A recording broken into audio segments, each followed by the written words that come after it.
Peace to you. Yes, friends, we all have a choice in all things that we do. We have to choose in every action or decision of our lives. If we look at it, we realize that a choice is always leaving something aside in favor of something else. When we choose one thing, we have to renounce the other. To go into one direction, we must renounce the other. Let me show you an example. In the book of 1 Kings chapter 19, we find the account of the calling of the prophet Elisha. Starting at verse 15, we read how Elijah was instructed by God to anoint Elisha as prophet in his stead.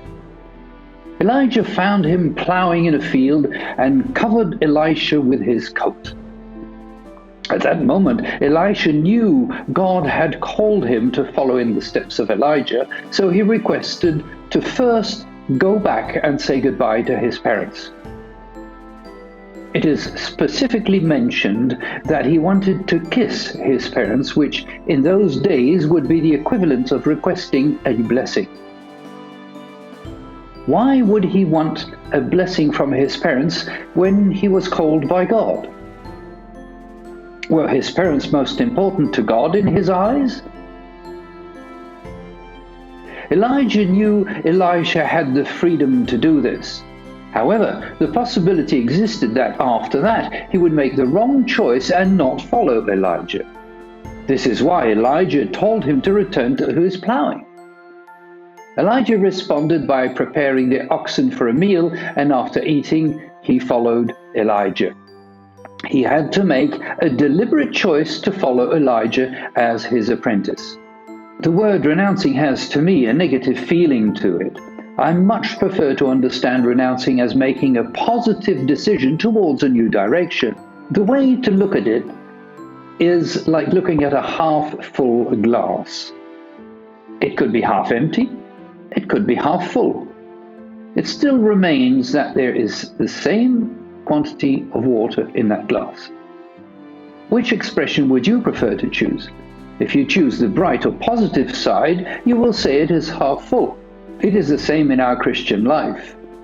Are we renouncing to follow the ways of the world? Depends on how you look at it. It is just like the water in the glass. Are we renouncing? I do not think so. In my view, we are rather choosing a much better way of life, God's way. Is the consequence of our choice setting the world ways aside? Yes, of course it is. We are leaving or renouncing all these things that the world is offering us. But what marvelous things we get in exchange. There is no possible comparison. The benefits of God's commands and blessings exceedingly outweigh those of the world. We must always remember that God gave us free will. We always have a choice. God always gives us a choice. In Deuteronomy 30 verse 19, the Lord our God confirms this. This is what he says: I call heaven and earth as witnesses today against you, that I have set before you life and death, blessing and cursing. Therefore, choose life, that both you and your descendants may live. Does this verse mean that if we choose God, we renounce death and cursing? Of course it does. But it also means that if we choose God, we made the choice of receiving life and blessings. If we do this, we will live, and so will our descendants. Is it not much better to look at the renouncement in this fashion? I certainly believe so. I trust you will too. May God bless you.